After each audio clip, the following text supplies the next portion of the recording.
Assalamualaikum warahmatullahi wabarakatuh. Selamat pagi, siang, atau malam. Puji syukur pada Tuhan kita bisa diberi kesempatan sehat hari ini untuk berkumpul dan bekerja di perusahaan ini, di kapal ini, mencari nafkah untuk keluarga tercinta. Sebelumnya saya ingin memperkenalkan diri dulu.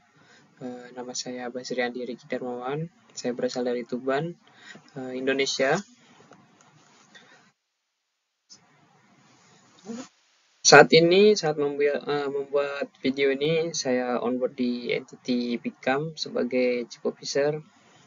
Pada kesempatan kali ini,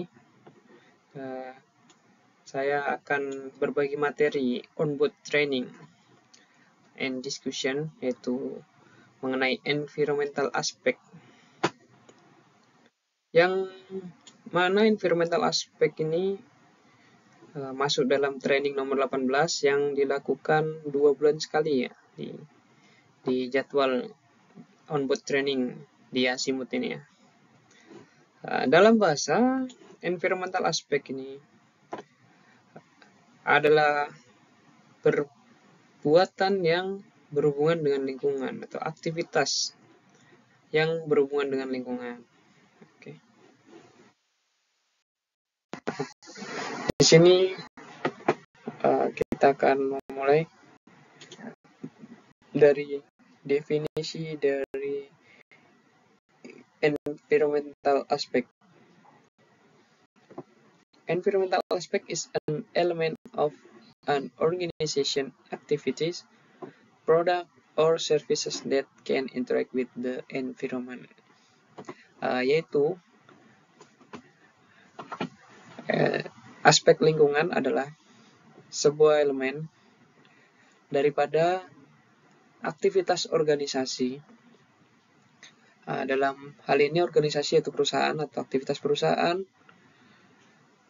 produksi daripada perusahaan, jasa daripada perusahaan, yang mana dapat berinteraksi dengan lingkungan sekitar. Sudah jelas ya, jadi kita ini bekerja di atas kapal ini yaitu menawarkan jasa,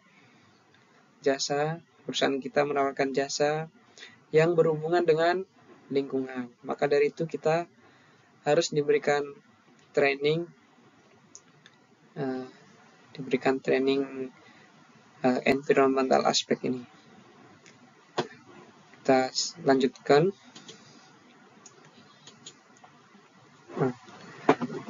Environmental aspect and impact. Jadi kalau ada aspek, pasti ada impact-nya. Jadi kita harus mengidentifikasi faktor-faktor lingkungan dalam lingkup IMS, yaitu aktivitas, jasa, ataupun proses. Nanti akan dijelaskan lebih lanjut tentang IMS ini. IMS itu adalah Environmental Management System. Ya, jadi contohnya di sini restoran menawarkan untuk makanan tersebut dibungkus.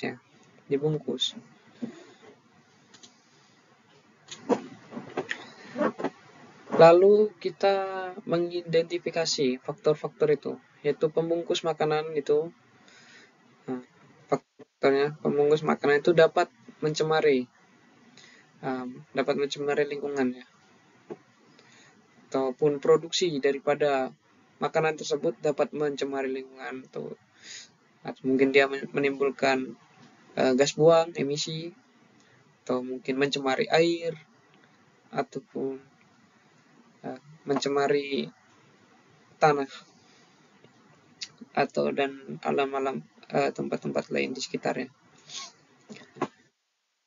Contohnya restoran ini menawarkan untuk take away atau dibungkus. Plastik dapat menyebabkan pencemaran di laut. aspeknya, yaitu plastik. Lalu kita harus mengidentifikasi dampak daripada aspek tersebut, yaitu air terpolusi atau udara yang berpolusi, terkontaminasi, dapat berbahaya terhadap alam liar atau habitat liar daripada hewan-hewan, kecuali aspek tadi dikurangi. Jadi dampaknya akan berkurang juga. Jika mana aspek itu dikurangi dan dampaknya akan berkurang juga. Jadi seperti itulah gambarannya. Kenapa kita harus tahu apa itu environmental aspect.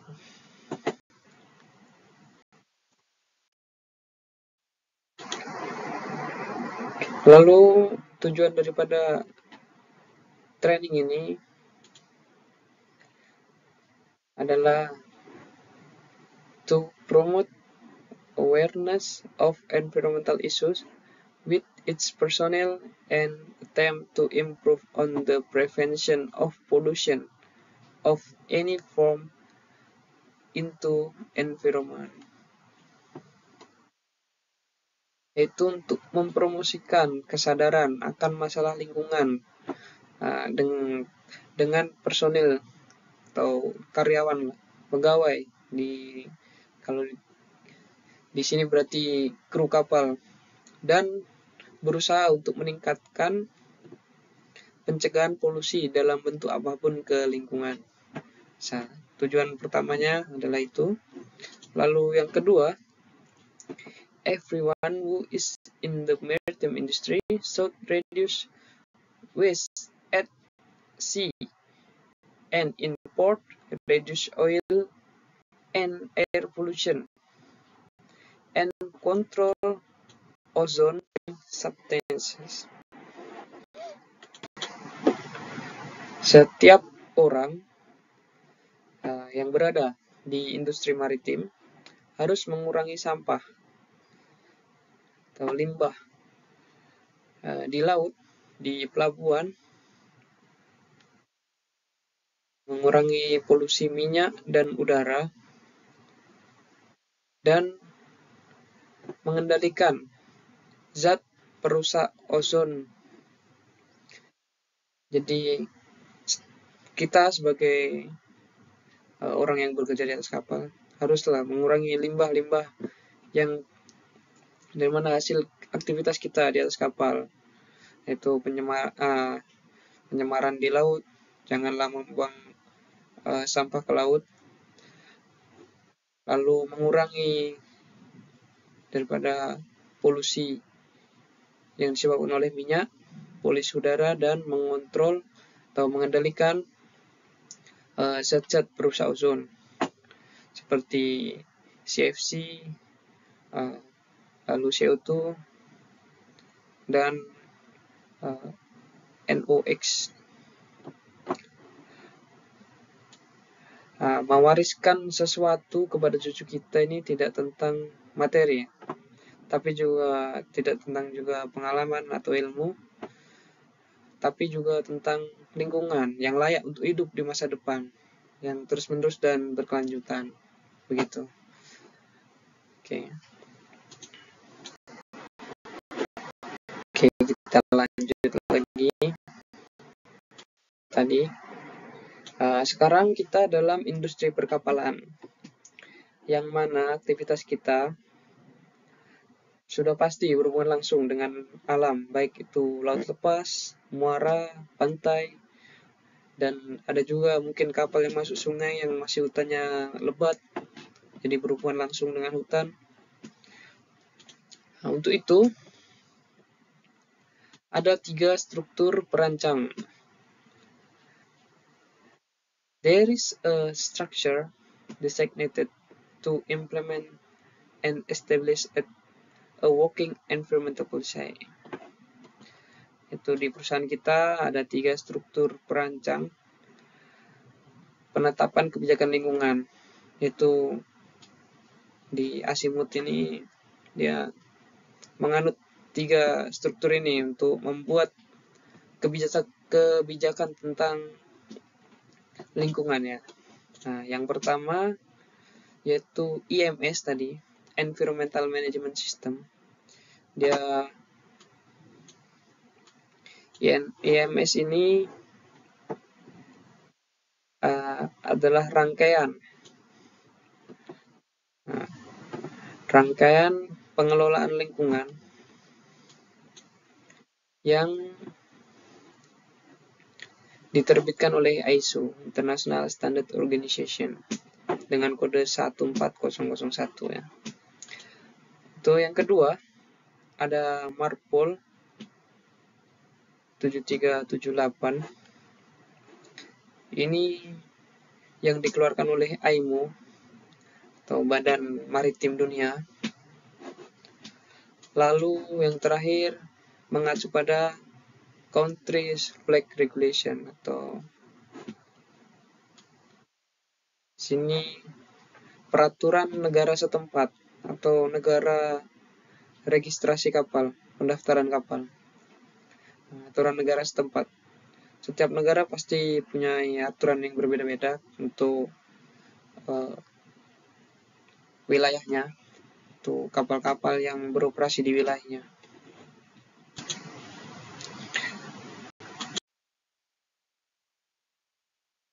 Oke, kita sekarang berada di struktur yang pertama. Daripada kebijakan lingkungan yang dianut oleh perusahaan kita, yaitu Azimuth Ship Management. Itu mengacu pada EMS, Environmental Management System, yang dikeluarkan oleh ISO 14001. ISO sendiri adalah organisasi untuk standarisasi internasional yang itu badan penetap standar internasional yang terdiri dari wakil-wakil daripada standarisasi nasional setiap negara. Jadi perkumpulan badan standarisasi nasional setiap negara yang karena singkatan masing-masing negara itu berbeda, maka para pendiri menggunakan singkatan ISO yang berarti sama. Jadi dengan mengantongi sertifikat ini dapat diakui kualitas atau reputasi daripada produk atau jasa suatu perusahaan bertaraf internasional, sehingga dapat meyakinkan perusahaan mancanegara dengan lebih mudah untuk bekerja sama atau membeli produk atau menggunakan jasanya ya. Dalam EMS ini dibagi menjadi 5 bagian atau 5 bagian utama. Yang pertama adalah komitmen and policy, itu komitmen dan kebijakan. Yang kedua, planning atau perencanaan. Lalu yang ketiga, implementation atau pelaksanaan. Yang keempat, measurement and evaluation, memastikan kepastian.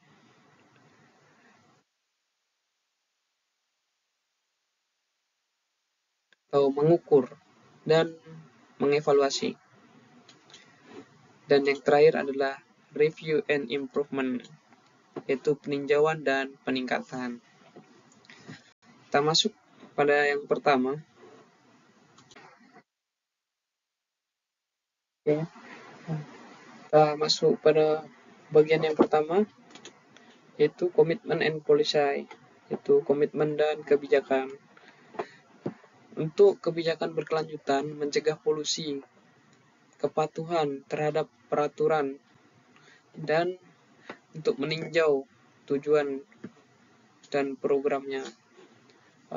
ASM berkomitmen untuk menyediakan peralatan penunjang untuk memenuhi persyaratan tempat kerja yang aman untuk bekerja dan juga menjaga lingkungan. Dengan ini ASM memberikan PPE yang lengkap untuk para krunya dan memberikan peralatan-peralatan penunjang. ASM berkomitmen juga untuk mencegah polusi, yaitu menggunakan engine e-diesel daripada produk daripada Daihatsu, yaitu environmental friendly engine compliant with IMO secondary regulation, mana main engine sudah bersertifikasi environmental friendly atau ramah lingkungan, yaitu rendah emisi gas NOx atau nitrogen monoksida atau gas sisa pembakaran yang bisa menimbulkan hujan asam. Lalu getaran rendah dan kebisingan yang rendah daripada engine untuk meminimalisir polusi suara. Mesin ini benar-benar dibuat lembut pada manusia dan juga lingkungan. Lalu pekerja, kru yang di atas kapal juga ikut berkomitmen menjalankan apa yang sudah menjadi kebijakan dari perusahaan mengenai aspek lingkungan untuk mengurangi dampak buruk dari lingkungan.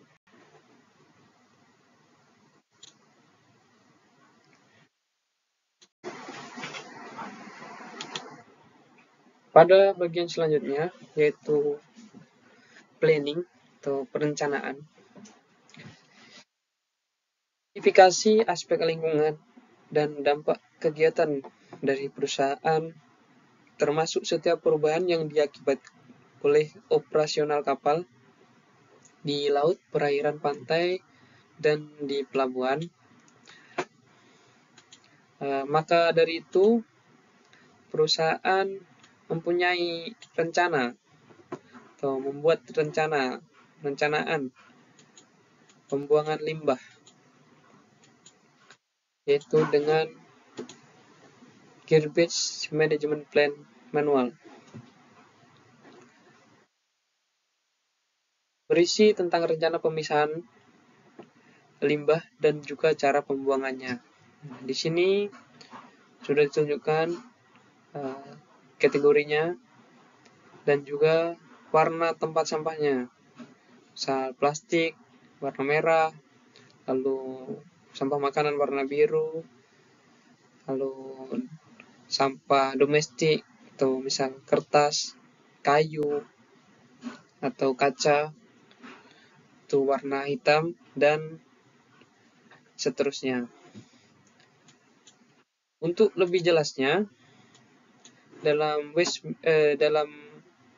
Garbage Management Plan ini ada juga training kita akan membahas yaitu waste management, ya, punya tajuk. Ada sudah videonya juga, ada juga bisa baca langsung di manual. Lalu dalam Garbage Management Plan, saya hanya membahas garis besarnya di sini, yaitu melakukan pemisahan dan juga orang-orang yang bertanggung jawab atas sampah atau limbah yang sudah ditentukan orangnya dan lokasinya.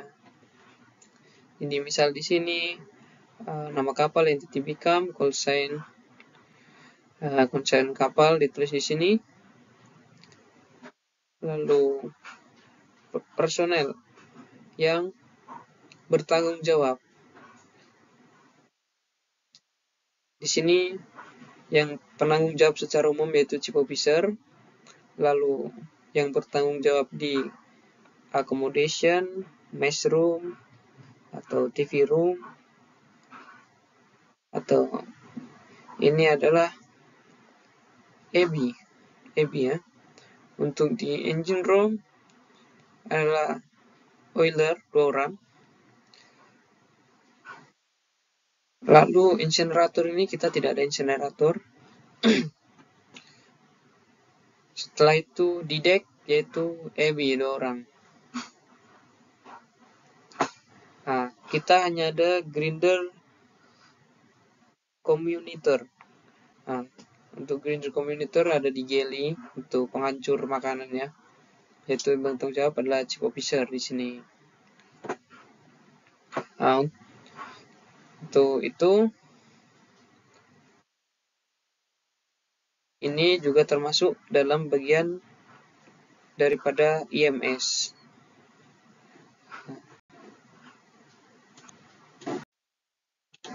Lalu bagian ketiga, implementation atau penerapan, pelaksanaan.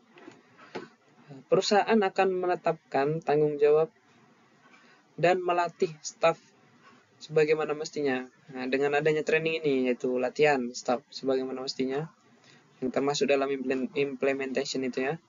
Dan tadi juga penanggung-jawaban ada dalam garbage management plan. Nah, di sini kita akan menerapkan daripada tanggung jawab tersebut, dan juga kita harus melakukan training ini. Untuk melatih staf sebagaimana mestinya, mengidentifikasi dokumentasi spesifik, memiliki rencana kontingensi dan respon. Nah, jadi di sini ada contoh pengimplementasian di bentuk dokumentasi kami. Pada contoh di atas, kru kapal dilatih untuk tidak membuang sampah sembarangan ya. Tidak membuang sampah sembarangan. Dan sesuai dengan aturan internasional yang ada. Lalu perusahaan menyiapkan fasilitas pembuangan untuk minyak kotor atau limbah minyak kotor yang tidak terpakai. Dan kru mempersiapkan pembuangan dengan memuaskan, mengikuti prosedur yang sudah ditetapkan oleh perusahaan. Nah, inilah salah satu aktivitas yang berdampak pada lingkungan sekitar ya. Jadi kalau kita bisa membuang limbah ini dengan sesuai, maka dampak terhadap lingkungan itu akan berkurang ya. Atau bisa mungkin tidak ada dampak terhadap lingkungan oleh aktivitas kapal kita ya kan. Pada bagian keempat ini yaitu measurement and evaluation, pengukuran dan evaluasi. Nah, itu EMS harus memiliki tujuan dan target lingkungan. Oleh karena itu perlu untuk mengadopsi metode pengukuran, pemantauan dan evaluasi. Jadi kita melakukan pengukuran yaitu dengan mencatat ya, mencatat setiap kegiatan yang berhubungan dengan pengelolaan limbah. Dokumen khusus dikendalikan oleh penanggung jawab dari tim EMS. Nah, itu dokumennya ada 2, yaitu Oil Record Book dan juga Garbage Disposal Record Book. Untuk yang mengisi Oil Record Book yaitu Chief Engineer, dan juga Garbage Disposal Record Book adalah Chief Officer. Untuk Oil Record Book ini, kenapa ada part 1 dan part 2? Sama juga dengan Gearbage ini, sekarang sudah ada part 2. Untuk Oil Record Book part 1, yaitu untuk semua kapal, yaitu berhubungan tentang dari lubricant oil atau minyak pelumas, minyak hidrolik, dan juga minyak bahan bakar ya. Di sini untuk mencatat itu. Lalu untuk yang part 2 kita tidak menggunakannya karena itu untuk kapal tanker, yaitu untuk muatannya. Dan juga Garbage Disposal Record Book ini dia ada part 1 dan part 2 nya juga. Yang untuk part 2 dari Garbage Record Book ini dia untuk kapal curah bermuatan curah padat, yaitu untuk mencatat pembuangan limbah daripada muatan tersebut ya. Kalau kita tidak ada muatan, kita sebagai tak atau asistak saja, jadi kita hanya memerlukan yang 41. 41 ini seperti yang ada dalam kategori dari Gate-Based Management Plan tadi ya, ada kategori dari sampahnya, lalu bagaimana kita membuangnya, lalu di mana kita membuangnya. Nanti akan dicatat di sini.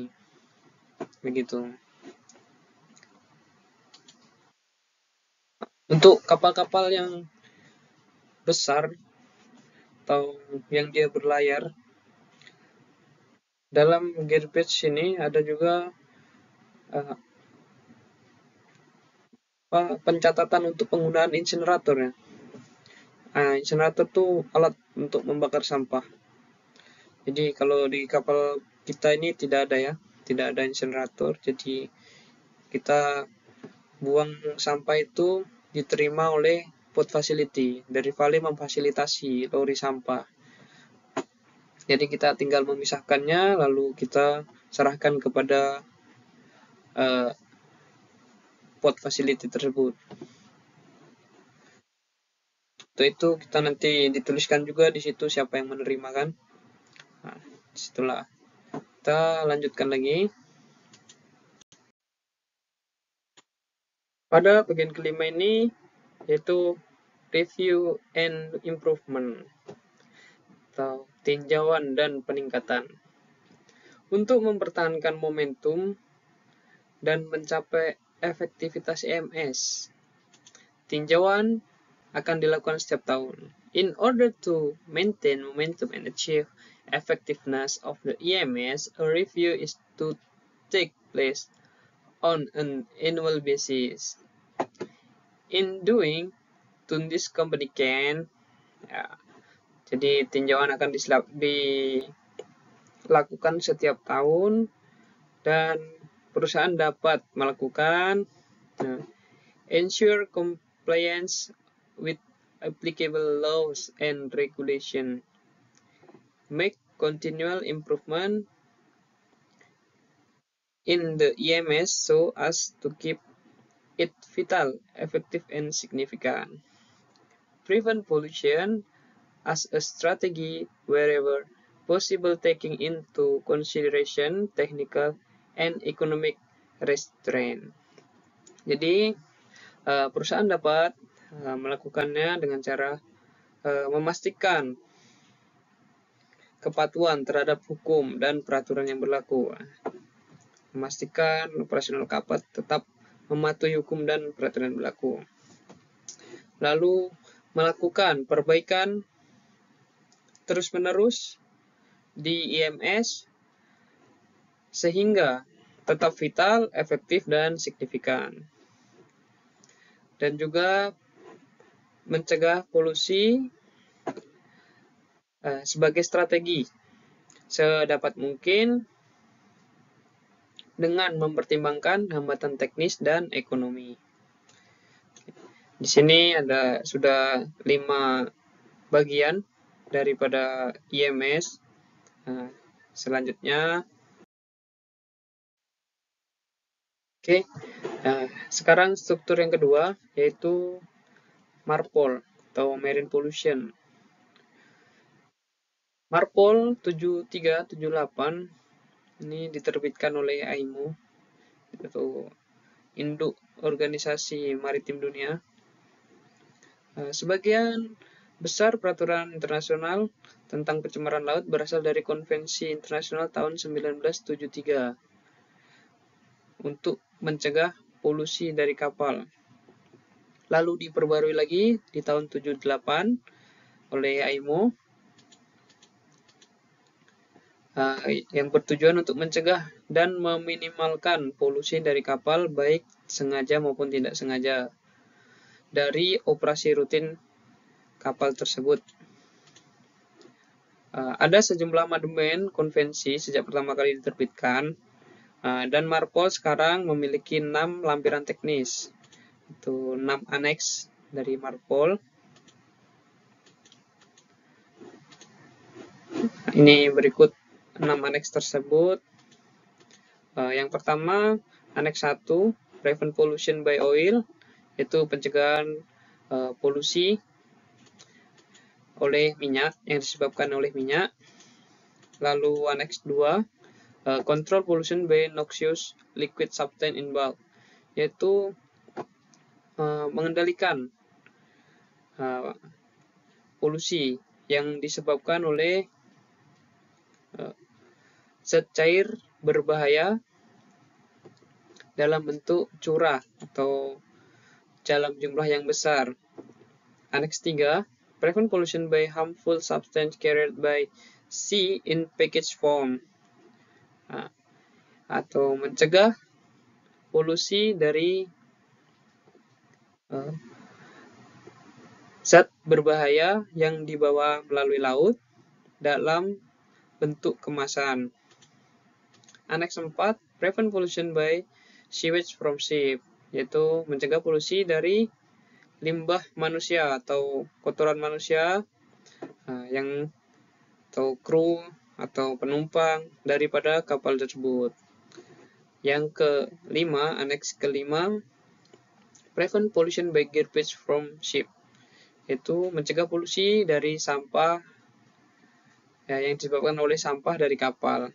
Lalu terakhir, aneks 6, Prevent Air Pollution from Ship, yaitu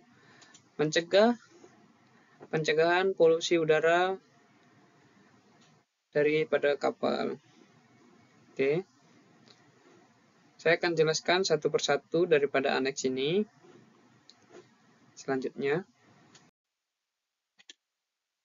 itu aneks 1. Aneks 1 ini diterapkan untuk semua kapal yang mempunyai tonnage kotor atau GT di atas 400 ya. Jadi 400 ke atas. Ini untuk 399 GT tidak diterapkan aneks 1 ini. Tapi untuk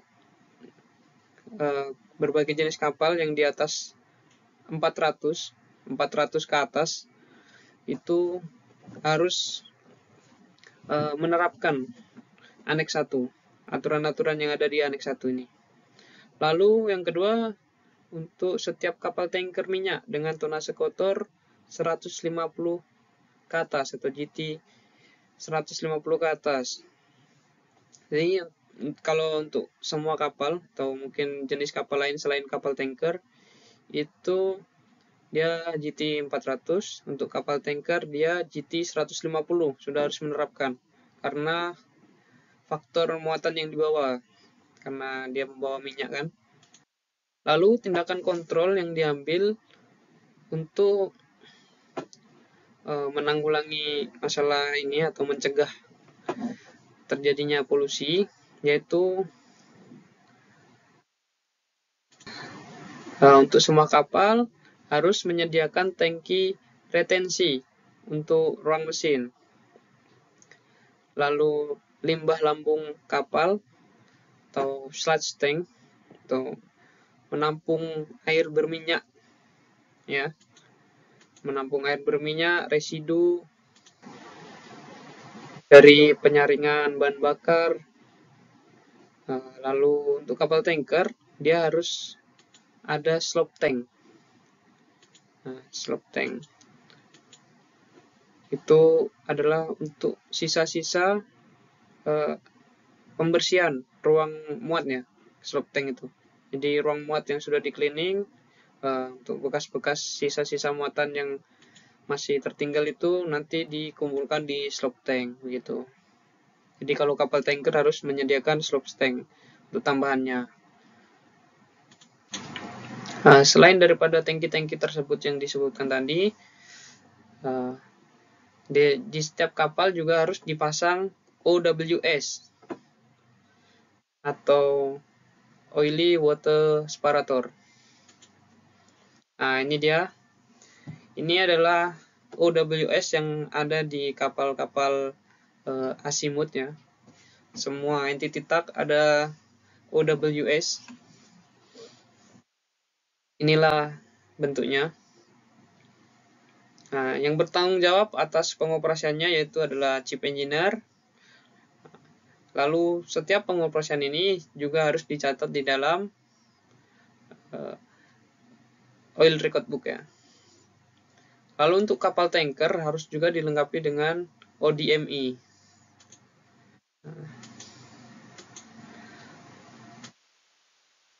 Untuk itu ini kita lihat dulu dalam video ini, yaitu cara prinsip daripada cara kerja OWS untuk memisahkan air dan minyak. Yang daripada sludge tank tadi itu kan air dari got, itu kan air bercampur minyak, bercampur juga dengan residu tadi, itu akan dipisahkan, lalu airnya dibuang, dan sisa bekasnya itu nanti akan masuk ke dalam sludge tank lagi. Onboard equipment called an oily water separator or OWS. It filters the water as it passes through different stages of filtration. These stages are designed to separate the oil and water based on their densities. OWS consists of 3 segments. The first, filter unit. This unit consists of catch plates inside a coarse separating compartment and an oil collecting chamber. Here the oil has a density lower than that of the water, which makes the former rise into the oil collecting compartment, and the rest of the non-flowing oil mixture settles down into a fine settling compartment after passing between the catch plates.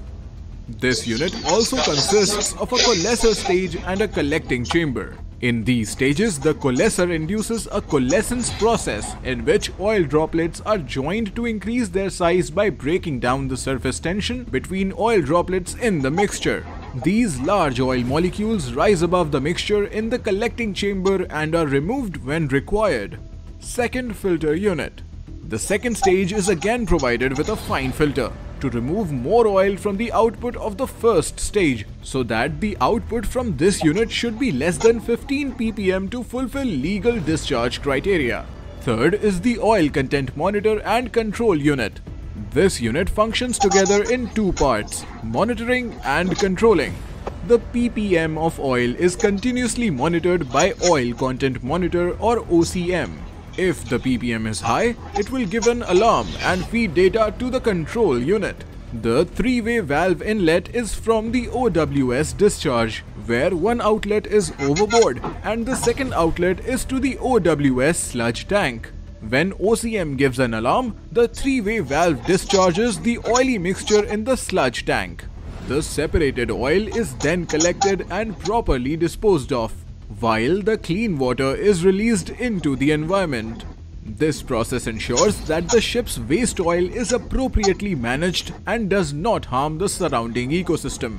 Nah, kurang lebih seperti itulah cara kerja daripada OWS ya. Jadi OWS ini berfungsi untuk memisahkan air dengan minyak. Nah, sehingga air tersebut bisa dikembalikan ke laut ya. Jadi untuk menjaga lingkungan kita ini, persyaratan untuk kapal-kapal yang di atas 400 GT harus memiliki OWS. Jadi alat yang di sini, ini disebut ODM, Oil Discharge Monitoring.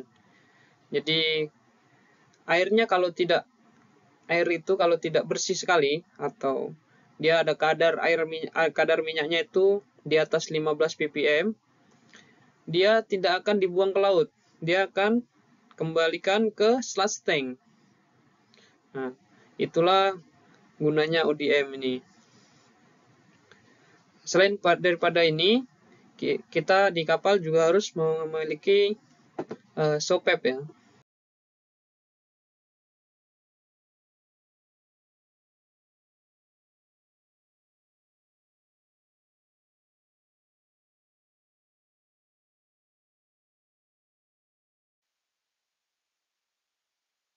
Untuk selanjutnya di Annex 2, yaitu Control of Pollution by Noxious Liquid Substance in Bulk, ya kan? Yaitu mengendalikan polusi yang diakibatkan atau oleh zat cair berbahaya dalam bentuk curah. Contoh-contoh zat cair yang berbahaya itu adalah fatty acid atau asam lemak yang berasal dari tumbuhan, atau juga phtalates atau bahan campuran untuk membuat plastik jadi transparan. Nah, jadi ada satu zat kimia yang dibuat untuk sebagai campuran plastik itu agar bisa transparan dan bisa kuat ya. Nah, aplikasi pada Annex 2 ini dia di kapal tanker besar yang memuat bahan kimia itu. Jadi di kapal kita tidak ada, tapi untuk penanggulangan zat-zat kimia ini atau zat cair berbahaya ini pasti kita juga berkaitan lah, seperti cat ataupun thinner itu juga termasuk cairan berbahaya. Itu kalau dalam jumlah yang besar juga bisa menimbulkan pencemaran. Jadi kita walaupun di kapal kecil harus tetap paham juga tentang aturan ini. Jadi untuk mengontrol cat ataupun thinner itu, kita harus baca itu MSDS, material datasheet-nya, bagaimana cara menanggulanginya, bagaimana ketika tumpah atau ketika terkena mata atau itu, untuk mencegah hal-hal yang buruk terjadi ya. Kita lanjut ke berikutnya. Berikutnya adalah Annex 3, itu Prevent of Pollution by Harmful Substance in Package Form. Itu mencegah polusi oleh zat berbahaya yang dibawa melalui laut dalam bentuk kemasan. Annex 3 ini diaplikasikan untuk semua kapal yang membawa zat berbahaya dalam bentuk kemasan. Untuk kita di TAK ini kemungkinan ini tidak ada atau jarang sekali. Ini kebanyakan di kapal kontainer ya. Nih dalam gambar ini kebanyakan di kapal kontainer dan kapal general cargo. Nah, untuk meminimalkan kejadian polusi terhadap muatan yang berbahaya ini, yaitu dilakukan pemindaian untuk meminimalkan bahaya terhadap lingkungan laut dengan memperhatikan isinya dengan spesifik ya. Memperhatikan isinya dengan spesifik. Jadi macam diperhatikan daripada muatan yang tidak berbahaya. Jadi harus dilakukan penanganan khusus, di mana kapal-kapal yang membawa muatan berbahaya ini harus juga mengantungi dokumen yang berkaitan dengan pengangkutan zat berbahaya, lalu nama teknis yang benar masing-masing zat tersebut harus digunakan, dan zat tersebut diidentifikasi lebih lanjut untuk penambahan kata polutan laut. Jadi ditempel stiker macam ini kan, agar orang tahu kalau ini dalamnya zat berbahaya. Jadi dia kan dalam bentuk kemasan kan, jadi orang tidak tahu kalau dari luar, jadi harus diberi tanda ya. Oke, tuh kita lanjutkan lagi ke Annex 4.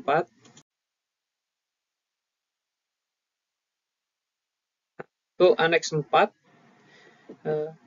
yaitu Prevent of Pollution by Sewage from Ship, itu mencegah polusi oleh sewage, limbah atau tepatnya kotoran manusia ya, kotoran dari kapal ya. Aneks 4 ini diaplikasikan untuk kapal-kapal dengan GT 400 ke atas, lalu untuk kapal-kapal di bawah 400 GT yang disertifikasi untuk mengangkut lebih dari 15 orang. Jika macam kapal fastboat atau kapal penumpang lain yang di bawah 400 GT harus tetap mematuhi aneks 4 ini ya. Aneks 4. Lalu tindakan kontrol yang diambil yaitu sistem pembuangan limbahnya atau pengelolaan limbah sebelum dibuang. Jadi harus mempunyai tangki penampung sewage, lalu instalasi pengolahan limbahnya. Jadi inilah instalasi pengolahan limbah sewage, yaitu sewage treatment plant. Jadi untuk mengolah limbah yang daripada sewage tank tadi untuk dibuang ke laut harus melalui alat ini dahulu.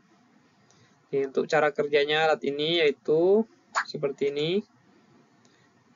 Kita lihat sama-sama cara kerja dari sewage. Logical type SDP comprises of 3 main chambers.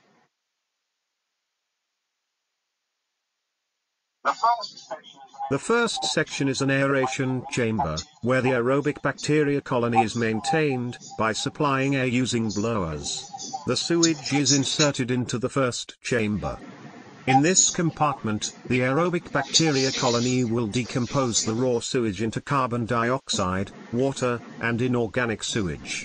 The air required to sustain the bacteria is supplied via diffusers from the blower. The decomposed sewage from the first compartment goes to the second chamber, which is used for settling purpose. Here, the sludge settles at the bottom, and clear liquid floats on the top. The bottom sludge is again sent back to the first chamber for further decomposition. The separated water is now sent to third chamber, where it is sterilized using chlorine. In the third and the last chamber, the clear liquid produced from the settling tank is overflown, and the liquid is disinfected with the help of chlorinator, to treat the final stage water for discharging overboard. The collected liquid in this chamber is discharged to overboard, or settling tank, depending on the geological position of the ship. Kurang lebih begitulah cara pembuangan limbah dari kotoran yang ada di atas kapal itu. Dari sewage akan ditampung ke tangki 1 ini, lalu ada juga bakteri-bakteri untuk itu disinfektan limbah ini harus dikasih disinfektan. Setelah itu air akan difilter, disaring untuk dipindahkan ke tangki 2, lalu baru boleh dibuang ke laut ya. Untuk pembuangan dari kotoran ini, pembuangan limbah kotoran ini tidak sembarangan ya, dia harus sekurang-kurangnya 12 mil dari daratan atau dari bibir pantai. Jadi harus lebih daripada 12 mil ya. 13 mil dalam nautical mile ya. Atau sebutnya kalau di sini 13 batu nautical. 12 batu nautical. Seperti itu. Lebih dari itu ya. Jadi kalau 11 berarti tidak boleh ya. Harus lebih dari 12. Oke, kita lanjutkan lagi. Oke, annex 5. Prevent of pollution by garbage from ship. Mencegah polusi disebabkan oleh sampah dari kapal. Untuk itu, ini diterapkan oleh semua kapal ya. Tidak boleh membuang sampah ke laut secara langsung, kecuali sampah makanan dan sampah yang sudah diolah, atau macam tadi sewage dan sudah melewati air-air yang sudah melewati oily water separator tadi, itu boleh. Itu pun tidak boleh sembarangan ya pembuangannya, ada batas-batas wilayah dan juga batas-batas jarak dengan daratan. Nah, untuk di aneks 5 sendiri, untuk pencegahannya kita mengambil tindakan kontrol, yaitu menyediakan tempat-tempat sampah yang sudah terpisah dan menyimpan sampah yang terakumulasi. Untuk yang biru ini itu untuk sampah bekas makanan yang sudah di grinder, sudah melalui food grinder itu. Lalu yang kuning untuk sampah bekas operation, macam oily rag, cotton rag yang sudah terkena minyak, atau damage atau lining daripada windspread, kampas rem lah kalau bahasa mungkin orang Indonesia ya, kampas rem di winch itu sini buangnya. Tuh yang hijau ini adalah e-waste atau sampah elektronik ya, electronic waste, e-waste ya. Untuk yang hitam ini adalah domestic waste, macam botol, kayu, sampah plastik itu, dan juga sampah bekas makanan itu kita, yang kertas itu, dan juga kertas bekas operasional kapal. Jadi disimpan di yang hitam ini, untuk sampah makanan di biru, sampah operasional di kuning, dan juga sampah elektronik di hijau ini. Nah, begitulah kita di kapal Lenti Titak ini memisahkan sampah ya. Nah, untuk mesin-mesin yang dipasang itu adalah ada grinder tadi, food grinder. Lalu untuk kapal besar incinerator di kita tidak ada, karena kita pun sampah sudah cukup difasilitasi ya oleh pencharter untuk diambil setiap minggu. Jadi kita tidak tempat sampah kita ini tidak pernah penuh ya, maksudnya tidak pernah over capacity lah. Jadi sebelum dia penuh sudah diambil oleh vale, begitu. Lalu setiap sampah yang keluar dari kapal tentu harus dicatat ya, dicatat di disposal gearbest record book ya. Itu dilakukan oleh chief officer. Jadi EB buang sampah, report ke chief officer record di disposal gearbest record book.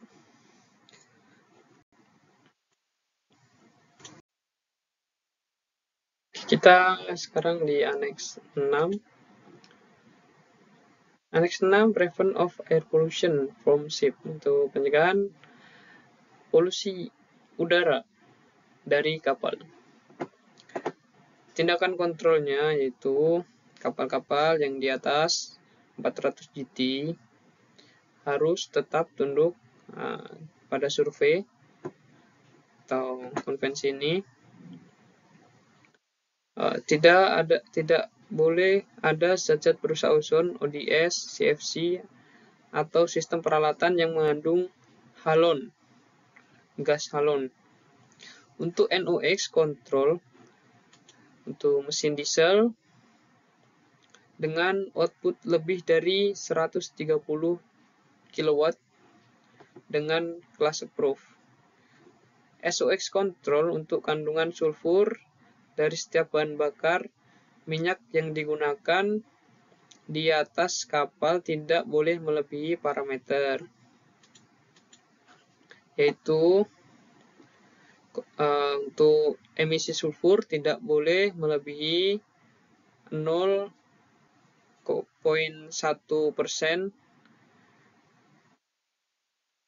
per meternya.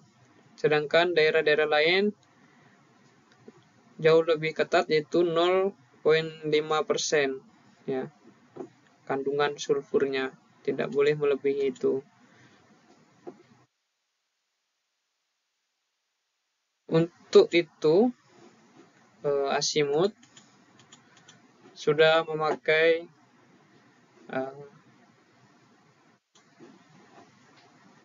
engine yang mempunyai kontrol terhadap NOx, itu nitro monoksida.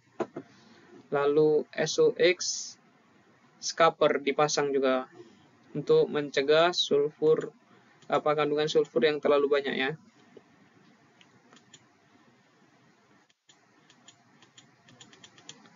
Nah, itulah usaha yang dilakukan oleh perusahaan ini untuk tetap menjaga lingkungan tetap bersih, karena setiap aktivitas yang kita lakukan selalu berdampak pada lingkungannya. Untuk tambahan kita lanjutkan lagi, masih ada 3 slide, tuh kita lanjutkan lagi. Oke, untuk tambahannya ada ballast water treatment. Nah, ballast water ini juga bisa berdampak pada lingkungan. Ketika sebuah kapal berlayar dari tempat yang tercemar, dia mengisi air ballastnya. Tempat tersebut sudah tercemar, perairannya sudah buruk lah. Ketika sampai pelabuhan tujuan, dia membuang air ballastnya. Dia membuang, sedangkan di pelabuhan tujuan tersebut ekosistem atau lingkungannya masih bagus ya. Jadi airnya terkontaminasi dari air ballast yang dibawa dari pelabuhan sebelumnya. Kurang lebih seperti itu gambarannya. Jadi di sini ada BMW Convention, yaitu pengelolaan air ballast untuk mengendalikan invasi organisme dan patogen perairan berbahaya pada spesies air ballast ke ekosistem yang baru, yang menimbulkan konsekuensi serius terhadap lingkungan ya. Seperti itu. Jadi itu sekarang sudah ada peraturan resminya tentang air ballast di BMW BWM Convention, sorry. Ingat BMW BWM Convention, Ballast Water Management.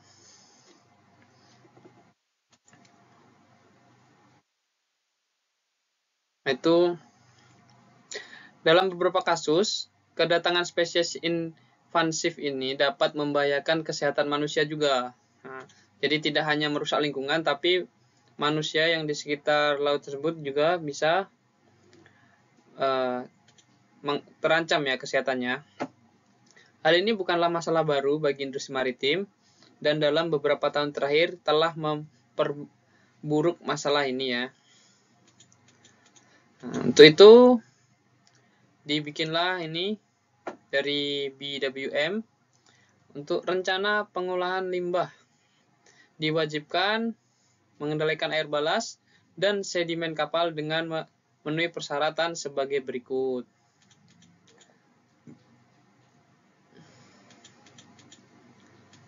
Yaitu dengan D2 untuk kapal yang baru. D2 itu yaitu dengan treatment, ballast water treatment ya. Lalu dengan ada juga untuk D1. Untuk D1 ini untuk kapal-kapal yang sudah terlanjur dibangun ya, tanpa adanya ballast water management. D1 mengharuskan kapal untuk menukar air pemberatnya atau ballast water di laut terbuka. Jauh dari wilayah pesisir. Idealnya hal ini berarti setidaknya 200 mil dari 200 mil laut dari daratan. Dan di perairan dengan kedalaman setidaknya 200 meter. Dengan melakukan hal ini, lebih sedikit organisme yang dapat bertahan hidup sehingga kapal akan lebih kecil kemungkinannya untuk membawa spesies berbahaya ketika mereka melepaskan air pemberat atau discharge ballast water ya. Jadi untuk kapal yang sudah terlanjur yaitu dengan cara mengganti secara berkala ya air balastnya ketika dia berlayar harus diganti dengan air yang diambil dari lautan lepas atau yang lebih daripada 200 mil laut dari daratan dengan kedalaman sekurang-kurangnya 200 meter. Jadi harus lebih dari 200 meter kedalamannya. Lalu kapal yang baru dibangun harus mempunyai standar D2 treatment system ya.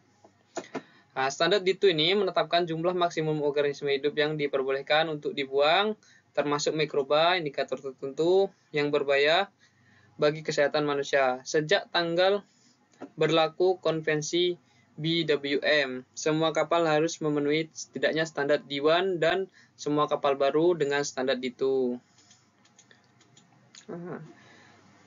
Pada akhirnya, semua kapal yang harus memenuhi standar D2 bagi sebagian besar kapal ini memerlukan pemasangan peralatan khusus. Nah, jadi ditambahlah peralatan untuk ini treatment sistemnya ballast water ya, atau instalasi pengolahan air ballast sesuai standar itu.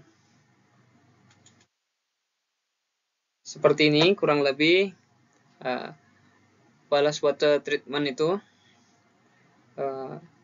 Pola dari pengolahan air balas. Dan juga harus ada catatan untuk isi dan buang air balas ini. Catatan pengoperasian ballast water treatment ini. Jadi untuk kapal kita tidak ada ya, karena tidak berlayar juga di NTT ini.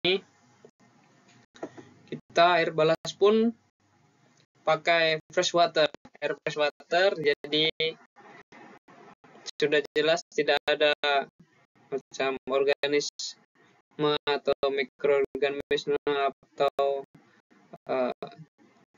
hewan-hewan laut lain yang masuk.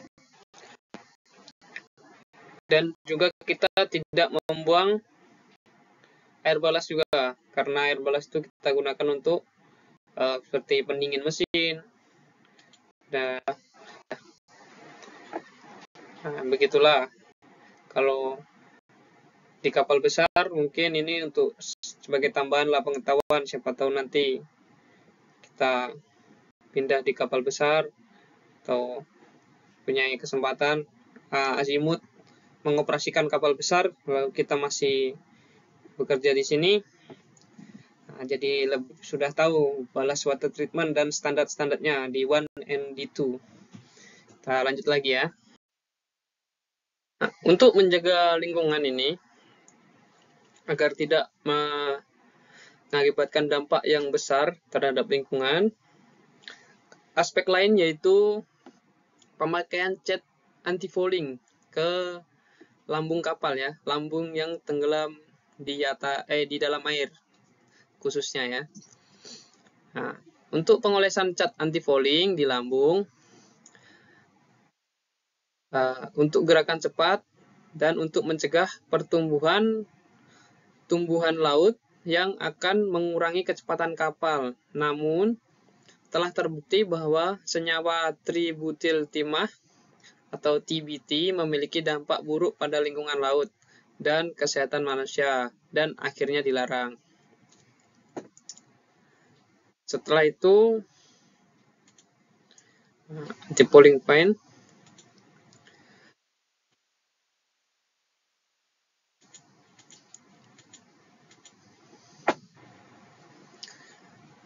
Nah, jadi selain menggunakan cat anti-fouling, seperti di sini di gambar ini yang warna merah ini cat anti-fouling.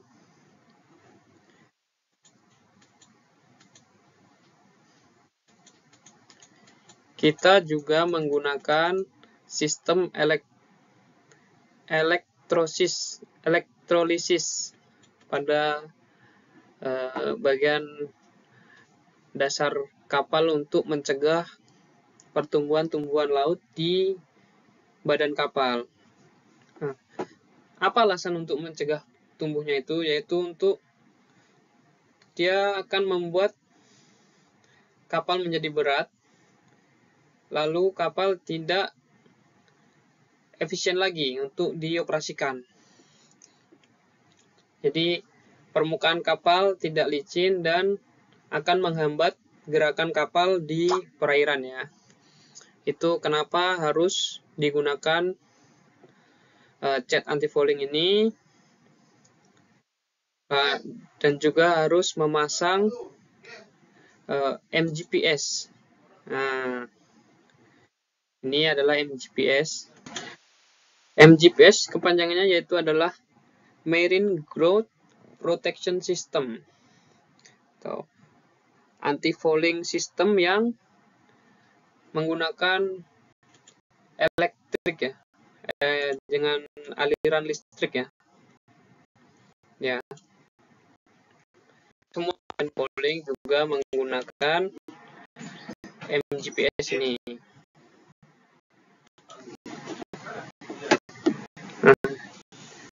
Semua kapal sudah terpasang. Nah, kalau mau tahu ada di engine room, boleh bertanya ke chief engineer bagaimana sistem kerjanya. Nah, dia ada di engine room ya, nih letaknya ini MGPS ini. Oke, kita lanjutkan lagi. Dari serangkaian tadi sudah banyak daripada aturan-aturan, dan sekarang adalah yang terakhir. Bagaimana kalau kapal itu sudah tidak dioperasikan lagi? Pasti akan atau dibuang begitu saja? Tentu tidak ya. Dia kalau dibuang juga itu kan berdampak juga kepada lingkungan. Jadi akan dilakukan daur ulang kapal. Bagaimana itu daur ulang kapal? Kapal akan dipotong. Karena sebagian besar 98% daripada kapal ini adalah besi ya. Besi yang berat. Ini adalah contoh, yaitu contoh kapal kontainer. Kapal kontainer ini jika di total beratnya itu 8 kali dari Menara Eiffel. Terus dari kapal kontainer ini bisa diolah lagi menjadi 185.000 motorcycle. Jadi kita di industri maritim ini, setelah kapal itu sudah tidak layak untuk beroperasi, tidak juga dibiarkan begitu saja, kita harus melakukan scrapping ship atau recycling of ships. Hal ini bertujuan untuk memastikan bahwa kapal ketika didaur ulang setelah mencapai akhir masa operasionalnya tidak menimbulkan resiko yang tidak perlu bagi kesehatan dan keselamatan manusia atau lingkungannya. Di aspek lingkungan itu tidak hanya dilakukan ketika kapal beroperasi saja ya, tapi setelah kapal selesai masa operasinya kita juga harus memperhatikannya. Kapal-kapal ini akan dikirim untuk didaur ulang, akan diminta untuk membawa inventaris bahan-bahan yang berbahaya di dalamnya agar setiap kapal ini dalam pembongkarannya bisa aman ya. Galangan kapal dan para pihak konvensi kapal akan diminta untuk memiliki survei awal untuk memverifikasi persediaan bahan berbahaya, survei tambahan selama umur kapal, dan survei akhir sebelum kapal didaur ulang. Kapal-kapal yang wajib didaur ulang yaitu kapal-kapal yang memiliki tonase kotor lebih dari 5.000 GT untuk fasilitas daur ulang kapalnya. Jadi kapal-kapal nanti itu yang sudah dipotong akan besi-besi yang masih bagus akan dijadikan kapal kembali. Lalu untuk yang grade-nya di bawahnya atau grade-nya agak grade besinya di bawah lagi itu akan dijadikan kontainer. Nah, lalu yang lainnya akan dijadikan bahan-bahan lain juga. Seperti itu.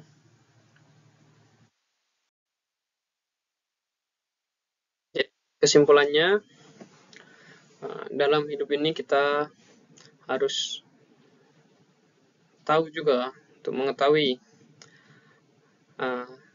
apa aspek-aspek dalam kegiatan kita yang berdampak pada lingkungan dan juga dampaknya. Dampak buruk harus dikurangkan, dampak baik harus ditambahkan ya. Untuk itu, untuk menjaga keberlanjutan kehidupan, kita juga akan mewariskan semuanya ke anak-anak cucu kita agar mereka juga dapat hidup yang layaknya. Jadi keberlanjutan itu adalah kemampuan untuk eksis dan berkembang tanpa menghabiskan sumber daya alam untuk masa depan. Nah, PBB pun juga mendefinisikan seperti itu. Pembangunan berkelanjutan dalam pembangunan yang memenuhi kebutuhan saat ini tanpa mengorbankan kemampuan generasi mendatang untuk memenuhi kebutuhannya sendiri. Oke, sekian dari saya. Ini semoga apa yang saya sampaikan bisa bermanfaat.